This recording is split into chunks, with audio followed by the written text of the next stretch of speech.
Are you a sexy, indulgent musician suffering from consistent long hours, crippling self-doubt, and constant disappointment? Well, do we have a show for you? Sex, good, and disappointment. Sex, good, and disappointment. Sex, good, and disappointment. Welcome to Sex, Drugs, and Disappointment, a bi-weekly deep dive into what it takes to be a healthy and successful musician in the modern industry. My name is Melody Kaiser. And I'm Dustin Williams. I'm Donnie G. And I'm David Williams. And we are HeyDreamer. Hey. Hey. Dreamers. And we're full-time musicians and creative entrepreneurs. And today we are talking about our thoughts and predictions on the music industry / just music in general in 2026. It's the beginning of the year. A lot of excitement. What are you guys the most excited about? It's fucked. And that pretty much sums up the band. Thanks for joining us today. 2026 in a nutshell. I think it's in an interesting place. I feel like I like a lot of music that's coming out right now. Oh, yeah. Yeah. No, there's a lot of good music coming out. I think it's awesome. Yeah. Yeah. The industry is what's real fucked. Yeah. Yeah. What are y'all's thoughts? Go ahead, David. Yeah, I mean, we're living in this, dichotomy of like, sure, like we're all kind of plugged in between the local acts that we follow and then whatever, our individual music tastes are. Like there's tons and tons and tons of great innovative music to find. It's just annoying when like every day like we see another headline of like, oh, this AI band made so much money and Spotify is doing this to disenfranchise pretty much everyone who didn't already have a career pre the internet. Right. But I mean, I think you guys probably already know this. Bandcamp completely banned all AI, so it's like that's good. Like we got to start somewhere, and I mean, I'll be the first one to admit I'm like I need to use Bandcamp a lot more. Like I've used it a fair amount. Like I probably use it like between like 5 to 10 times a year, but like I use Spotify almost every day. So I think that's a great start. So I'm like, I see that and I'm like, cool. I'm going to get the app. I'm going to start listing on their platform. And it's great that, every Friday, if you buy a record from an artist on Friday, all the money goes to that artist and Bandcamp doesn't take any fees. So I think really like, and people are always going to crave live music. And I think even though a lot of people are naive to how much artificial music is being put out, whether literally artificial intelligence music or right. music made by human beings that, is just pushed, and not really. It's like filler. Right. Like filler stuff. People are always going to want more. And so I'm always an advocate for just like, music education in general, like with the masses. But also I think just like legislation, like more young people getting involved and like us getting involved, like whether it's voting in your local state stuff or just, signing a petition to like ban, artificial intelligence, synthesized music. It's like, people just need to be more aware that like, hey, it was hard enough to be a musician 5 years ago to 15 years ago, pre-pandemic, like a long time ago. And it's just harder and harder and harder. So pointing out, I like to just try to, if I have like a conversation with someone about this, I like to point out, well, hey, what do you love about music? It's like, oh, you liked my post that I did of like this, hey, our show or our single. It's like, I try to talk to them about that. It's like, okay, what do you love about that? Okay, keep feeding into that, keep supporting that. And this is why this other stuff is just, it's a slap in the face, not just to musicians, but also like a listener. to I think like your humanity on some level.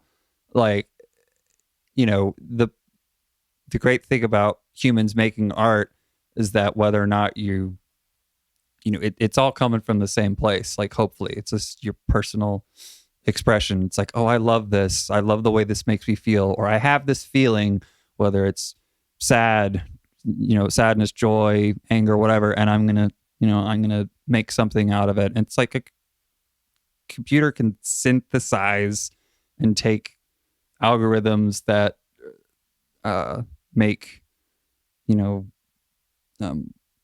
artificial code that makes something, Right. that like Yeah. looks or sounds like it. But it's kind of like this is a little bit of a BoJack Horseman quote. It's a Xerox of a Xerox. You keep copying something. If you take a photocopy and keep copying it over and over again, it looks worse and worse and worse and worse. Right. So people know that. I think it's going to get worse before it gets better, in the sense of the amount of just crap that's going to be in the mainstream. And, Yeah. because we're all aware of it, but the average person, I think they're going to have to be inundated to the point where they get pissed off, to where they're like, oh yeah, to be on the same page of us, where it's like, okay, yeah, this is ridiculous. I want to put an end to this. Yeah. Like, I almost feel like it would be cool if there were a SoundCloud for AI music, but like specifically for that. Right. I would go to that and listen to stuff. Right. It's like, you want to do that and check that out. Here's that. But that is separate. That's a separate thing from real human-made music. I think it's so Yes. close that it's Yes. hard to detect. Oh, It really Like, is. Yeah. It really sounds Yeah. like something that would be real in some cases. But what do you think, Donnie? What are you excited about? Yeah. Well, I mean, I'm definitely in the looking at what's happening with AI, and that in and of itself is a bit disheartening.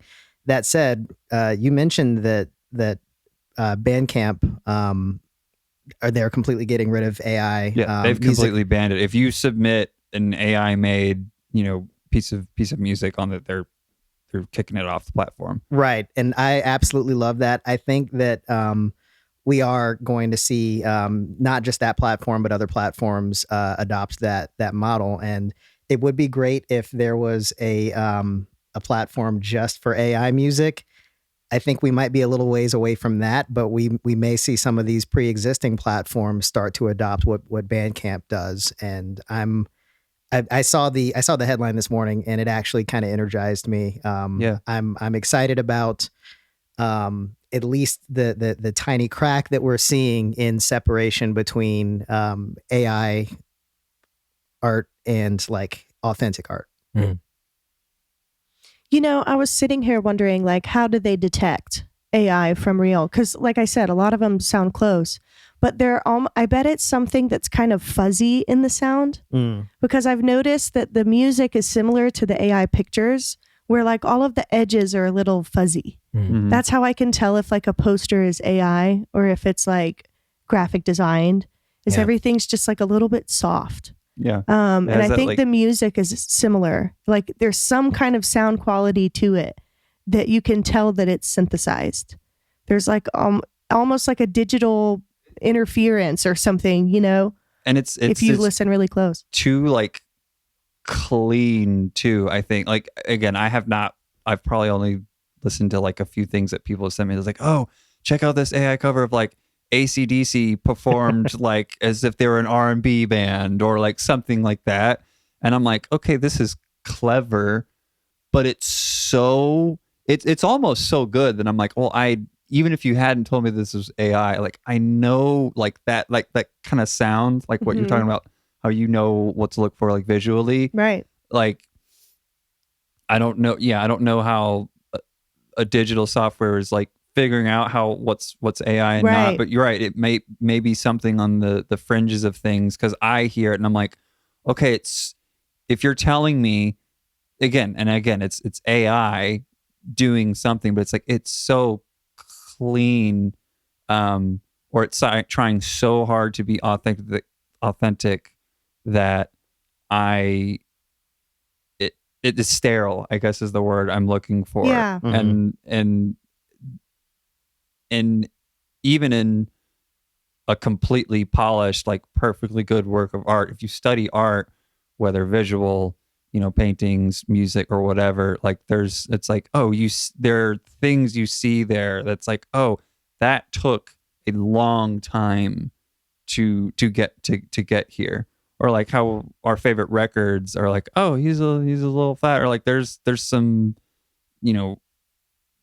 like roughness to it, but in a good way, in a charming way. And I think that like whatever frequency is like that makes AI stuff, it's like it's kind of the inverse of it is a rough thing because it's just a patch of a patch, and it's, to me, like it's that funny inverse of like, you're probably right, like there's something digitally that's like weird about it, Yeah, for sure. or rough, and yet it sounds like, oh, this sounds so clean, but in Right. a off-putting kind of It's way. in like a very like high EQ kind of way.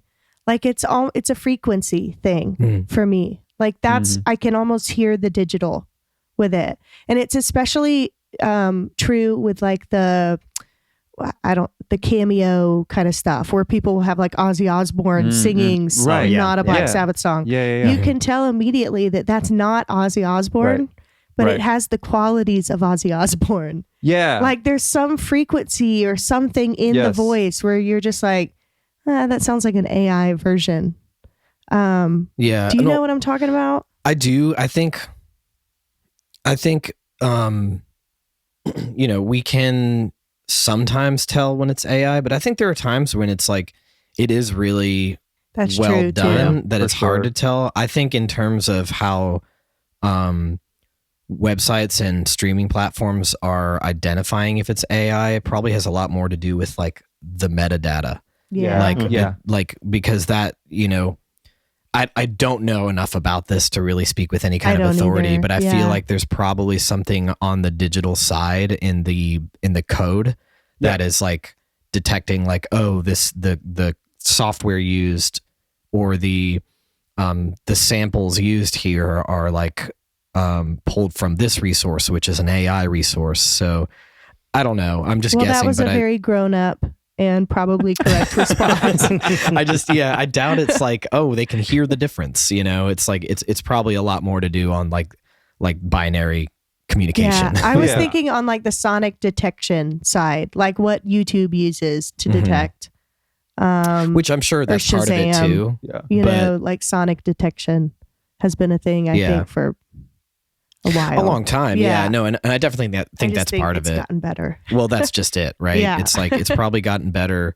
I'm sure it's gotten better. It'll be interesting to see, the further effects of AI music, because it's great. Bandcamp is banning AI music. I hope other streaming platforms follow, but it's also like an easy way for them to make money. So it'll be Sure. it totally depends on who's in charge and who's writing the rule book here. I think also we're probably going to see a lot more like visual AI content coupled with the music. Yeah. So like AI music videos are going to potentially be more and more of a thing. I mean, you have, what is it, Soma, right? That makes the Suno. Suno. Yeah. Jesus. What is Soma? What am I thinking of? You're right. I think it's Somo or Sumo, but it's a video one.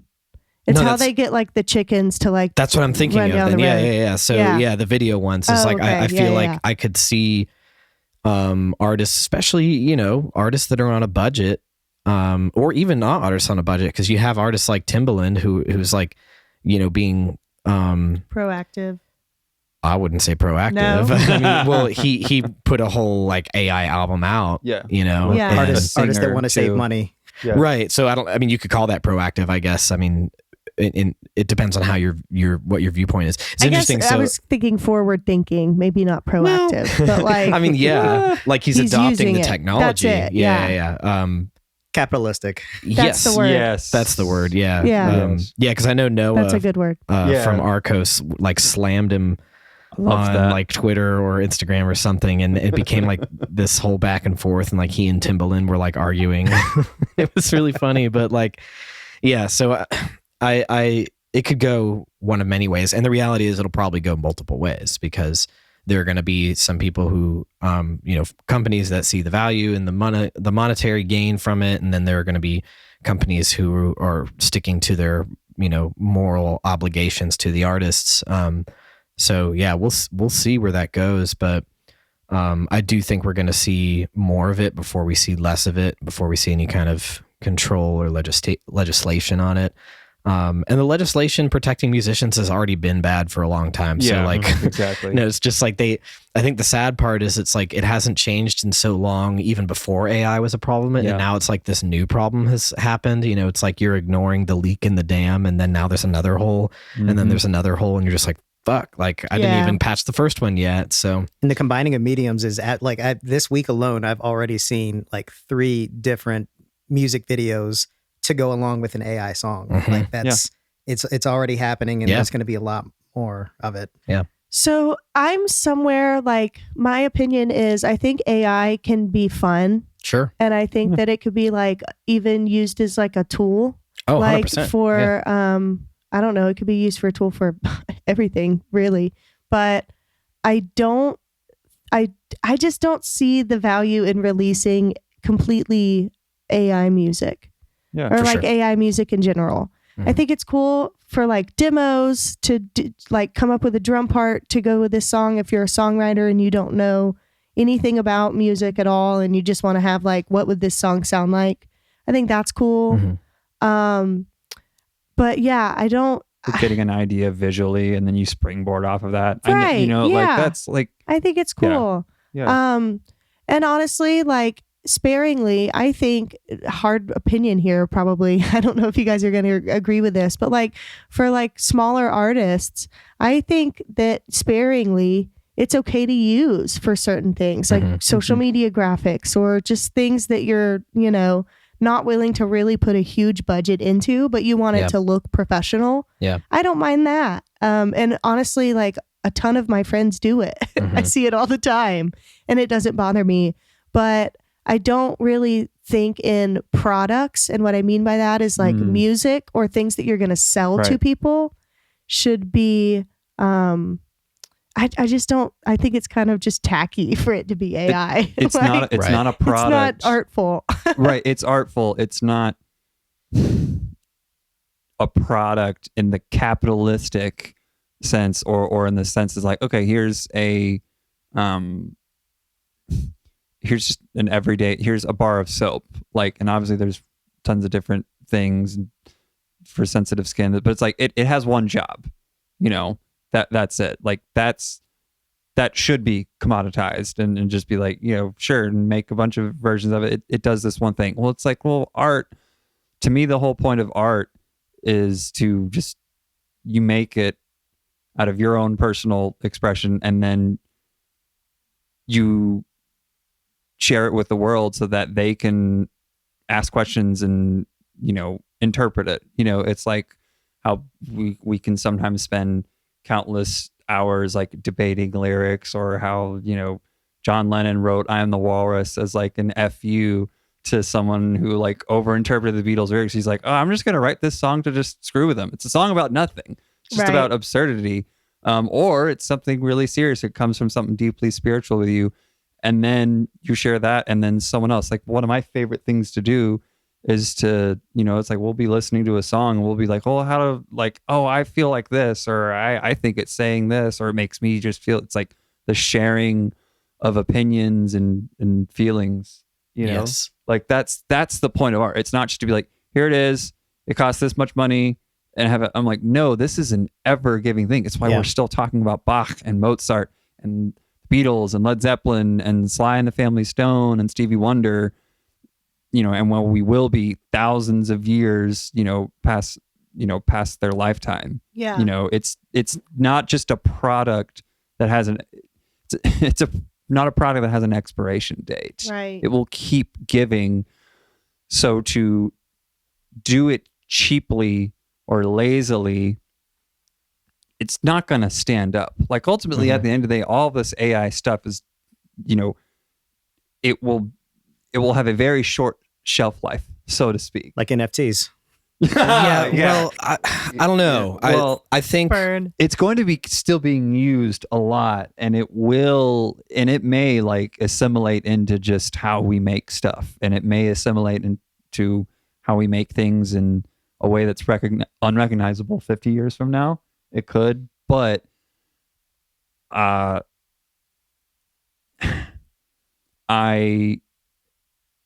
some of that might be for good.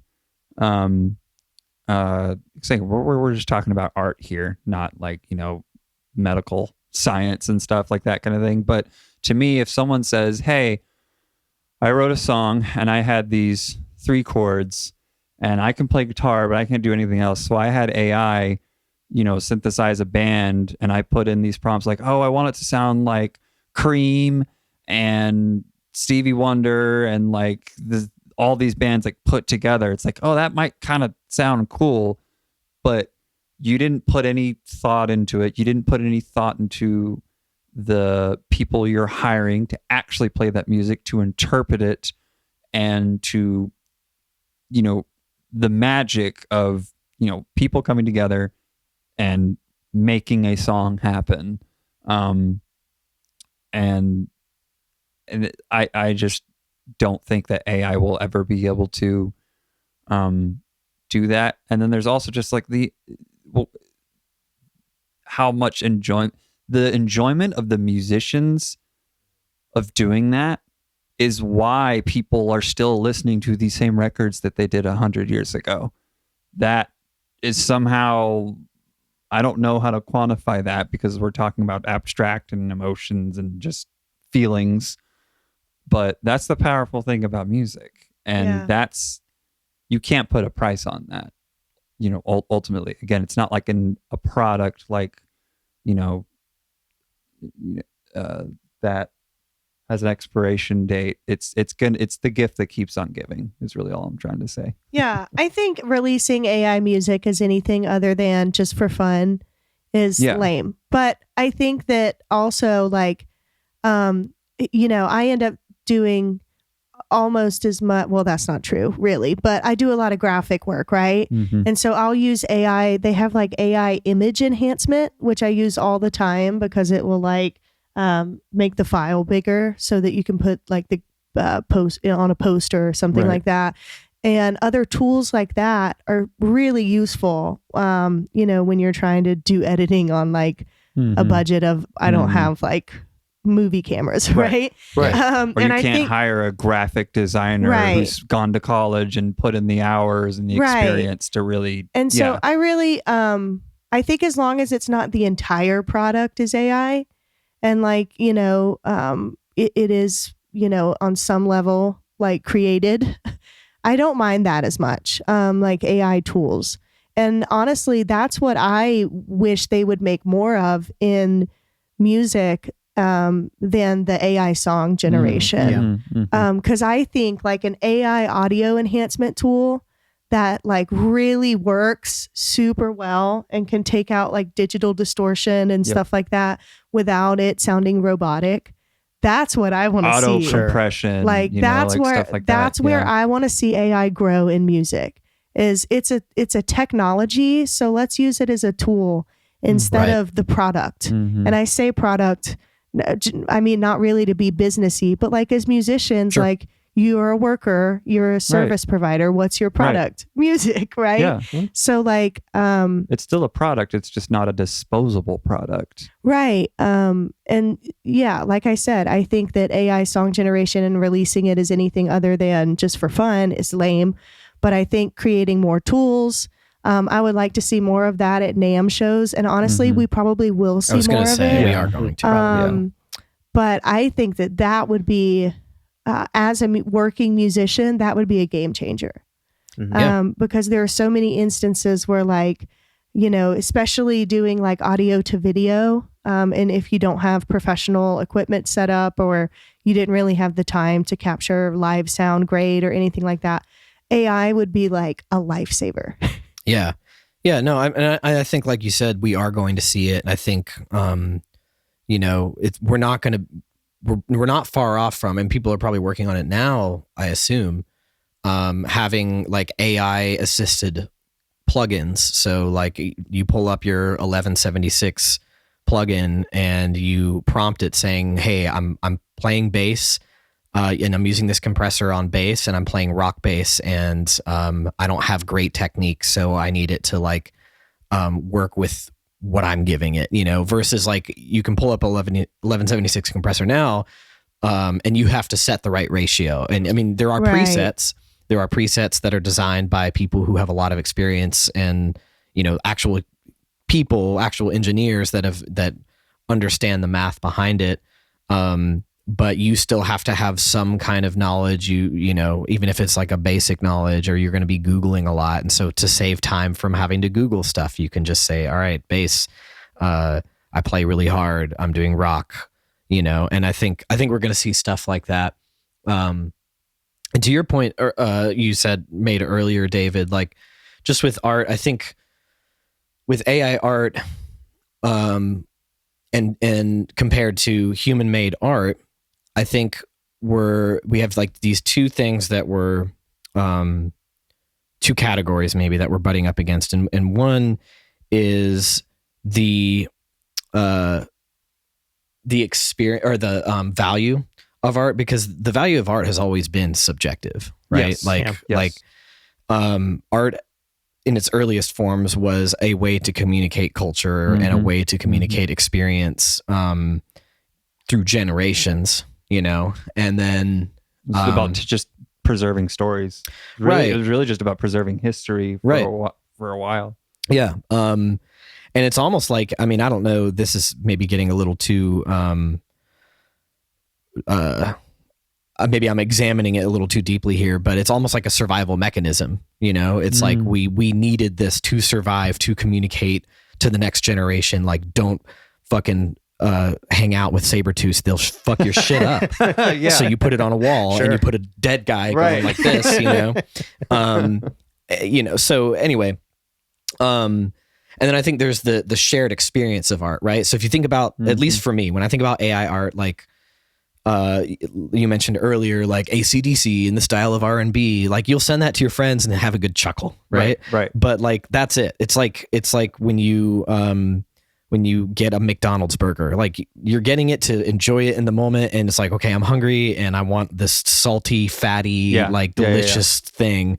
And then you possibly anyway, going to regret it later. Yep. But like, you don't get 5 friends together and like plan 2 weeks in advance to go eat fucking McDonald's. Like, you do that for like a sushi restaurant, right? Yes. So like, actual human made music is kind of like that side of it. Like it's the shared experience that we all get from like going to see a concert, or from like putting a vinyl on and turning down the lights and like listening to the music together and discussing it.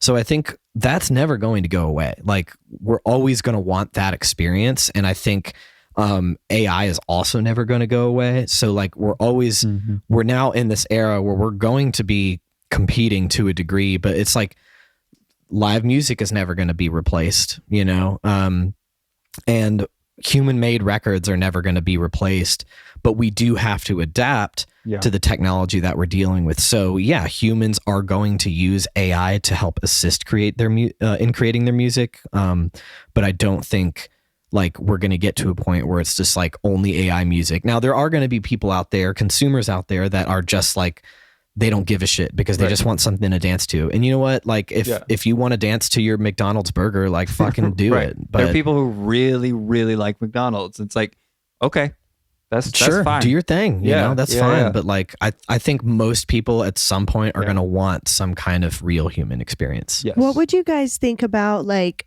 kids at School of Rock, for example, right?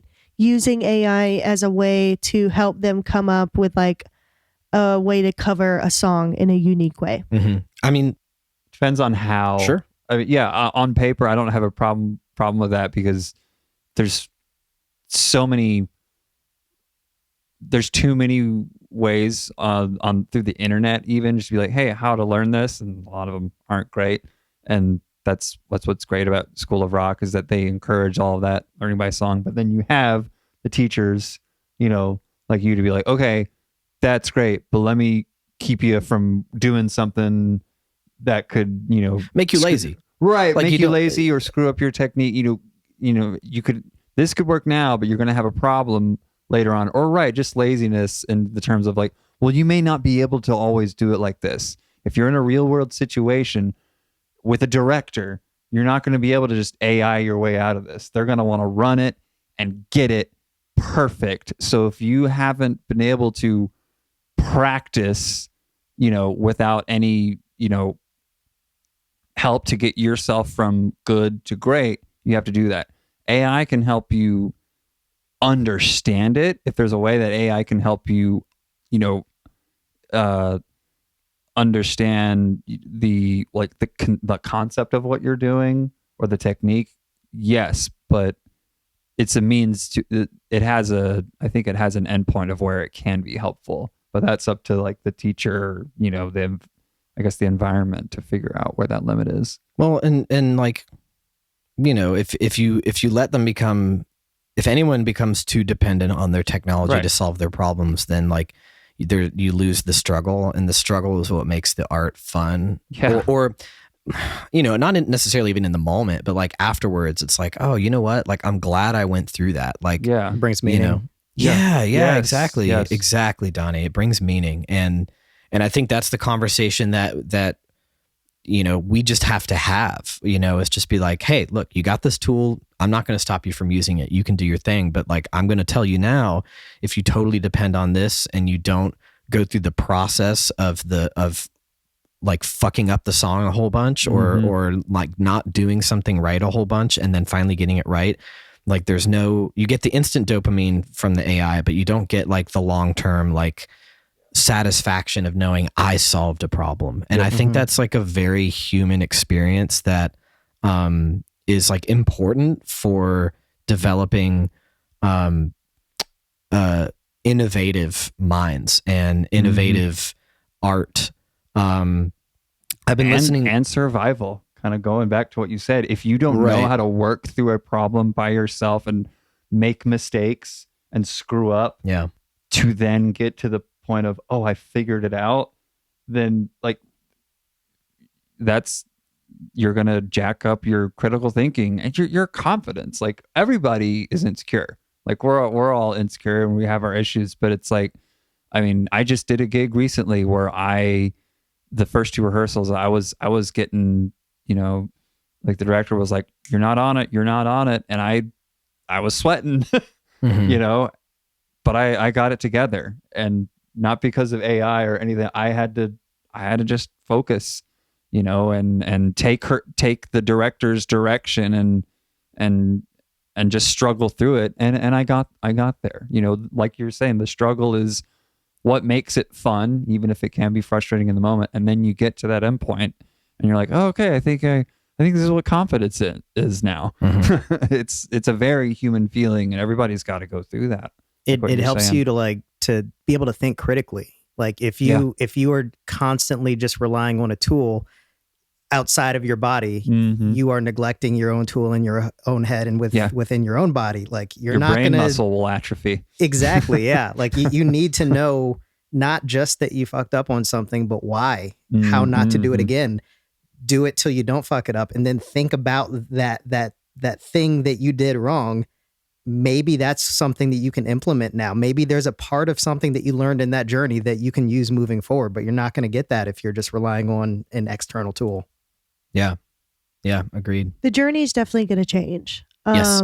I think kind of moving forward in 2026, knowing that this is the reality, right? I think that, and I dare to say, I really don't honestly think that AI is the end game. I think it's just going to get worse and worse. But recorded music has become problematic, right? Say more. I think that it's been moving for the last 20 years towards live music and merchandising and branding, and that kind of thing is now what artists working artists really make money on. I think Taylor Swift and like the top artists are making money on Spotify, but Spotify's pretty much made it where all the money's being funneled to them, through policies and terms and conditions. So I think it's moving towards artists are probably going to need to focus in more on live performance, because that's the one thing that AI can't do right now. Yeah. Is the live performance human connection part of it. And if you're not a live performer and you're a musician, I think anything that has like an in-person tangible connection between you and other people, that's the one thing that AI can't do. Yeah. So I think that's what we're going to have to move towards and shift our vision towards is how can we still leverage in certain ways being human and being artists and being creatives to continue to survive in an industry where a lot of stuff can now be done technologically. Yep. So I think live performances, concerts, festivals, anything that has that is going to work a little bit better for the average working musician. I agree. And I think we're also going to see in terms of recorded music, I think we're going to see not like an increasing creation of this, because I think there's already a lot of it out there, but I think we're going to see an increase in popularity with more like odd, interesting, avant-garde approaches to music. There's this band that I didn't really know much about, and a student had talked about them a lot, and then I saw Dylan on New Year's Eve, and he played this record, and this band's called Geese, not Goose, not the jam band, but they're called Geese. And this album is called Getting Killed, and it's a really, really good record, and it's really different. Like this. I don't know. I mean, the instrumentation is pretty standard. You have your guitar, your bass, keys, drums, kind of stuff in there. But the melodies are really interesting. The lyrics are really powerful and deep and like dark. But the music itself kind of has like a brighter sound to it. And that's just, this particular artist's approach. But the bass lines are just kind of unconventional. The drum grooves are a little unconventional. And like you can hear some of like, you can definitely hear the imperfection in the performance. But it's so like raw and real. And I think we're going to see a lot more. Look, like at least for me working with kids all the time and kind of getting to hear what they're interested in and the music that they really dig. Like to your point earlier, David, of like still, we're still fans of like old records. Like a lot of these kids are still huge fans of like Nirvana and like right now we're doing a Police show at the school and the kids are like loving it. And you listen to those old records and there's a lot of imperfections and things are sharp and flat and like they literally, drop the beat at weird points by accident. Like I assume it's by accident. It feels like it was a mistake. Like it doesn't feel like a high level musical decision. So I think, especially with younger people, like they're actually very aware of what, they're up against and what these technological changes are bringing to the table. And so they're going to seek out very intentionally and very, forcefully, for lack of a better word, they're going to seek out this real art in the recorded music. But to your point, Melody, I think live music is more important now than ever. And I know these same kids are like going to shows all the time and they're seeing local bands and they're like, they want to experience the sweat and the grit and like the, ringing of the ears, although they should be wearing their ear protection. But you get the point. Yeah. So I think I totally agree. I think the live music and I think the raw approach to recording is going to become more favorable to especially the youth listeners. And I think, for us, like, okay, we're working on this new album right now, right? And yeah, we want a clean product. We want it to sound good.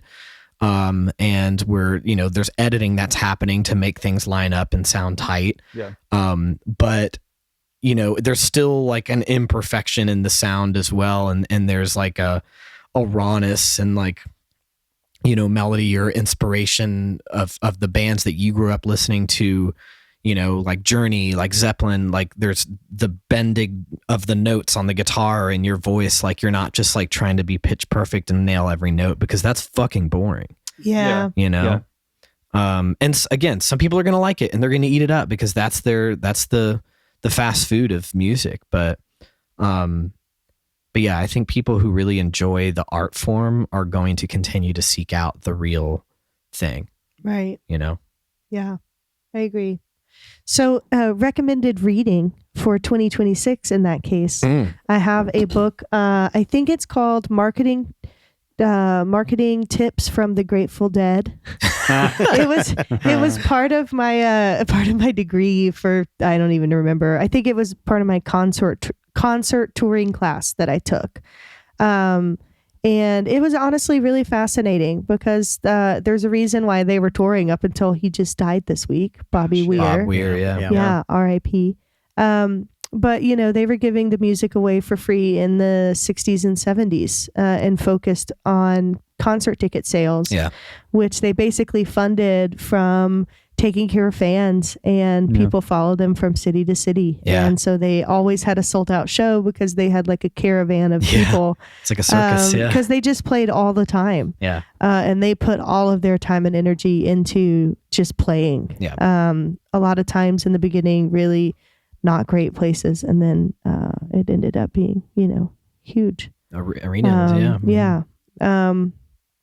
So, yeah. And you listen to some of those Recommended live recordings and it's rough. Yeah, people they love just that played shit. for the sake of That's playing, that's honestly. the point. Yeah. Right. And that's what people enjoyed. Yeah. So I think that that's definitely an example that we could still take notes from, just in a different way these days. So merchandising, trying to book as many shows as you can. I think that's definitely the direction that I'm going to put emphasis on this year. Yeah. Just so that can then fund content creation, which is the other huge thing that I'm sure we're going to keep focusing on in 2026. Yeah, you have to. So, I think that live music is a great way to fund that. And like I said, even if you're not like a musician or, a live performance musician, there's, we have to find other creative ways to connect with people. Because which is funny.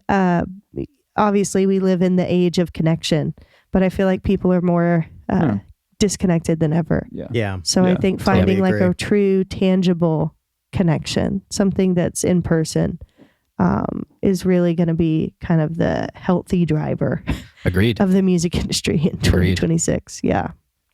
I'm kind of curious too, Donnie. I would like, if you have thoughts on this, I would like to hear your perspective on, because you play in two worlds here from the entertainment side. You also play in the film world, and I like movies and I like shows, but I'm just not like keeping up with that world all the time from an industry perspective. So what are you hearing and what are you seeing as like, what could be happening in response to the technology, coming into that world as well? I know we had the strikes, last year or the year before, maybe both. Yeah. And some of it had to do with AI, script writing and AI editing or whatever. I'm sure. I don't know. I'd love to hear your thoughts on that more. Yeah, I mean, from the all-encompassing film side of things, there's a major upset right now, whether it's editing, because there's some good friends of mine who do work as professional editors who are starting to look elsewhere for work. There's a huge push right now within, I'm sure you all have seen, with actors being replaced or having their likeness used. On a more personal level, as far as the music goes, I have not seen longer form content being impacted just yet. Feature films, short films to a certain degree, although some textures are now implementing AI. You have these filmmakers who may not know a composer, may not want to spend the money on a composer, that really just need an ambiance. Where it is starting to turn a bit, from what I've seen anyway, is in commercials. You have somebody that wants to put out a commercial. They need something quick, catchy, just a jingle that, shouldn't take a composer more than, an afternoon or a long weekend. Those jobs I'm starting to see kind of disappear a bit, just because it's not something that you necessarily need to work out as long as you would say a feature film. Like, you're not sitting with it for as long. Because of that, you do have some people saying, well, this is just a thing that I need. I need a little cherry on top for my ad that I'm trying to sell the product. I'm not trying to sell, my filmmaking. I'm not trying to sell this composer's music. This product needs to be sold. Let's just get something quick to put it on top of there. So that's the closest thing to me in film. Keep going. No, I had a random thought. I'll say it in a second. I was just gonna say that's the closest thing to me in film is, of course, the music, and it's definitely impacting the shorter form things. And it's reaching its tendrils out to every aspect almost. Yeah. So the short form thing, that makes total sense. Like, perfect sense, because literally that's what we're already seeing on like TikTok. So I'm just like, as you were talking, just like this random like thing popped in my head of like, a Cialis commercial using like Kiss's like Love Gun, but R&B style. Like, like, why would you pay a band to do that? Sure, we can have AI music creator come up with that in a minute. But we've literally not, at least I have not seen long form 2-hour film compositions being created by AI. I mean, the amount of like resources that would be taken up creating that, I would probably be like astonishing. So that's and I do think that a lot of that does have to do with, I mean, when you're creating something super long form like that, not just a short film, but a feature film, you need each mood to hit exactly when it hits. It would be so difficult to dial that in just by prompting, and you need that same mind or team of minds moving forward to make sure the mood matches throughout. Like, if you have a theme or something that you've done at the beginning of a project, you may need to dip back into that later on. And I haven't seen anything as far as AI music creation that can do that just yet. So, small victories, that's safe for a little bit. Well, right. Like in almost any movie I've seen, it's like you listen to the soundtrack of something. It's like you hear it piece by piece, and sometimes you can kind of hear the order of the film, but you can tell, some things might have been patched, or they took an 8-bar phrase or cadence from something and they put it in this thing to echo a different part. And then this was around here. And that's the point. That's why you need editors working alongside the composer, the scorer, to be like, okay, well, actually, I want this little thing right here. And to do that, with AI it would be a different kind of cost. Like, even if, time, resources, water, like data, metadata, all that, I'm like, you really start to think about it. I'm like, actually, it still would be more affordable to just use a freaking human being. Oh yeah. And I wonder if that's what they're going to realize too, because right now, there's not any long form content for that specific thing. Yeah. But someone's trying to be like, for sure. If we're talking about it, someone else is it's thinking, trying to figure out how to do that. Absolutely. Yeah. And then it's going to get to a point where I'm like, well, I mean, Donnie, how many gallons of water do you consume when you're writing a film? Well, that's it, right? Right. Like that. This is where my mind goes, where also. I'm like, wait a minute, actually, with what we know, with how much resources AI used just in 2025, actually, it would be still more cost effective to hire a human being to do the jingle on your 60-second ad, actually, in the long term. But again, capitalistic, douche bros don't think like that. And from the video side of things as well. Eventually, the environment is going to dictate the economics of this, regardless of the artistic morality or ambiguity of it. There is going to, I think, because I'm also having to remind myself, this is probably how every boomer and like Gen X, older Gen X felt, and older millennial, when the internet came around. Oh, for sure. This is everything. Disruption. It's just disruption. And now this is a different and new and a much more advanced disruption. But, you bring up a very good point in like, yeah, I've seen a couple commercials, a couple of ads, but I haven't seen a hour and a half indie film. Yeah. Have even an ambient, or even if it had a very minimal thing, it's like, because that still takes so much time and effort to get right. It's like, well, what are the resources you're using, to do that? And I think that's going to start to click sooner than later, because not to get all environmentalist, that's not what we're talking about here, but the planet's already fucked up. Like, we already know where we are. And I do think that's going to rear its head a lot sooner and play into the economics and it's funny how it's like, that's kind of like the equalizer, like in like, well, what's the right or wrong way to make art? And it's like, we have our opinions or beliefs on it, but then it's like, well, if it costs this much in resource for a computer to do it, right? But this human might take more time, and they might take more a different kind of resource. It's not sapping into something that. I mean, it's definitely more, like WALL-E. We're making WALL-E. Yes. I've seen so many data centers, those ugly ass things that are like on 50 acres, and they like destroy all the trees, and then they build these ugly little pallet houses. That's what they look like. They're like very low and like whatever. But it looks like WALL-E. It's WALL-E speedrun. Yeah. So I think we're just going to have to pivot. I think, I think there's a time and place for it.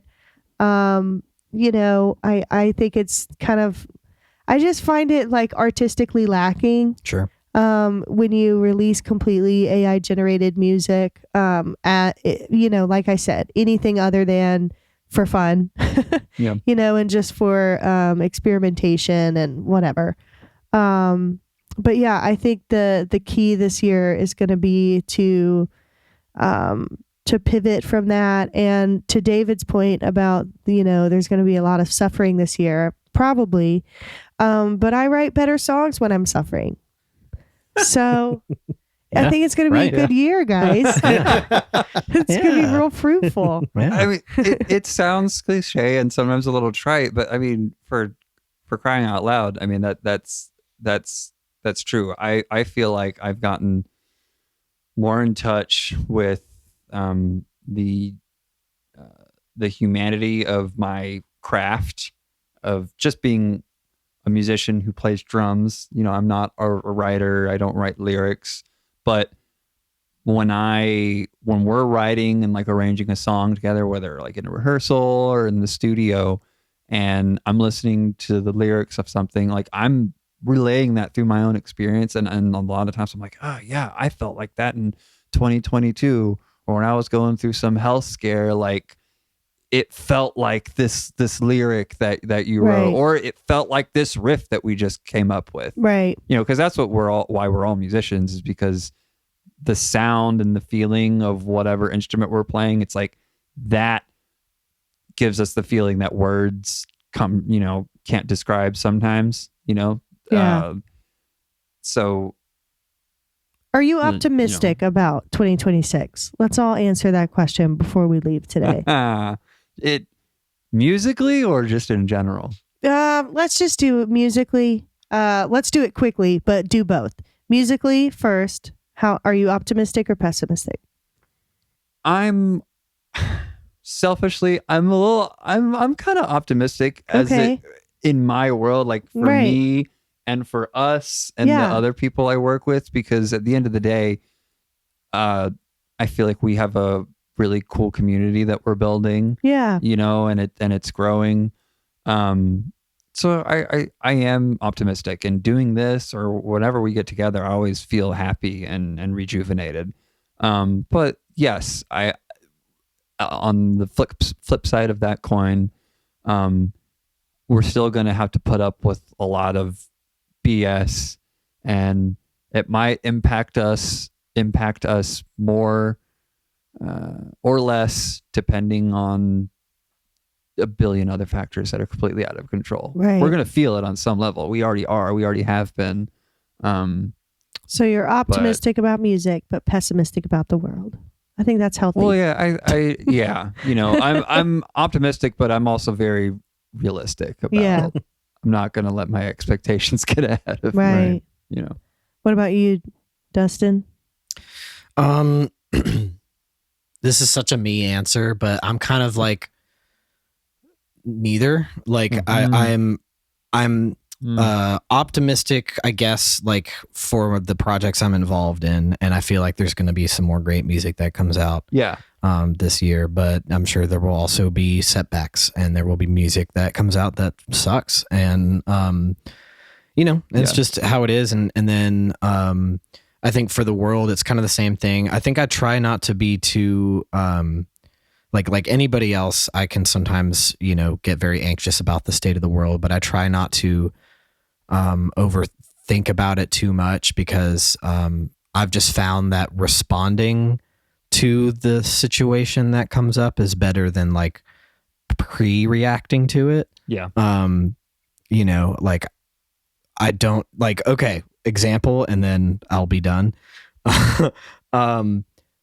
Donald Trump has been saying for months, we're going to attack Venezuela. And I'm like, fuck, I hope we really don't. I really hope we don't do that. That's going to be bad. But I'm just like, I don't know. So I'm not going to like, it's not that I'm not thinking about it. Like I vote, and it's like, you know, I make my opinion known in actionable ways when I can. But I'm also not going to like think about it 24/7, because like I have other things that I need to focus on as well, you know. But then it happened, and like, yeah, I'm fucking pissed about it, and like I hate the guy, and I hope he suffers in many ways, and I hope that you know, we can fix things. But I also like, you know, I'm not thinking about it 24/7 again, because like life is a little bit more complicated than that. Right. You can't let his awful evilness like rob you of your own personal joy, and we're all having to like struggle with that. Because there's a lot of other things, but like there's a lot of other things to be happy about too. So I'm just like, so the answer to your question is like realist. I'm an optimistic realist, and I respond to the situation as best as I can. All right. What about you, Donnie? I'm going to be really long-winded about this, as I've been known to do. Musically, I'm very, I'd say the projects that I am currently involved in, I am optimistic about those. The state of where things are going within the music industry, the entertainment industry as a whole. I'm probably on the fence, maybe dipping a toe into pessimism if I'm being real. So split on both sides of those things. Delicious. As far as the state of the world, it depends on the week. This week, pretty damn pessimistic. Next week, maybe that won't be the case. Like you mentioned, David, it's just about trying to like find that way that you can kind of get through it. That's all I got. That's why we're doing this. Yeah. How about you, Mel? Yeah. So I think personally for like my own musical situation, I'm optimistic. For it, like I have to break music into like different things, which I've kind of said a couple times. I think for recorded music, it's at a problem spot. I think for live music, it's also in a problem spot because, you know, capitalism. but it at least is like a way to make a living right now, and to just build a brand as a band. I guess in the world, yeah. No, I'm definitely like in a very pessimistic place. Pessimistic. I'm in a Yeah. pessimistic place. No, I'm in a pessimistic place with that. I'm in a good mood today, so I don't feel yeah. So Right. I'm just like, I'm very sad about the world. Yeah, And sure. I think that a lot of my music reflects that, obviously. And so I like I said earlier, I think my music's probably going to be really good this year. And I'm really, I'm optimistic about that part. I'm optimistic about the creative, artsy parts of myself. I'm worried about the administrative, heady part of myself, the logical side of me. But I think it's going to be a good year. Yeah, for sure. Hell yeah. Well, thank you for listening to this episode of Sex, Drugs, and Disappointment. If you enjoyed today's episode, be sure to give us a follow on Instagram and TikTok at SDD Podcast. Ooh, almost got it That's the wrong. one. Yeah. At SDD Podcast. And we're Hey Dreamer Band. You can find us at Hey Dreamer Band. And thank you guys for listening. And don't forget, Have fun. Don't do too much, and it's gonna happen. It's gonna happen. Drink your water. Be a good ambassador. Happy New Year.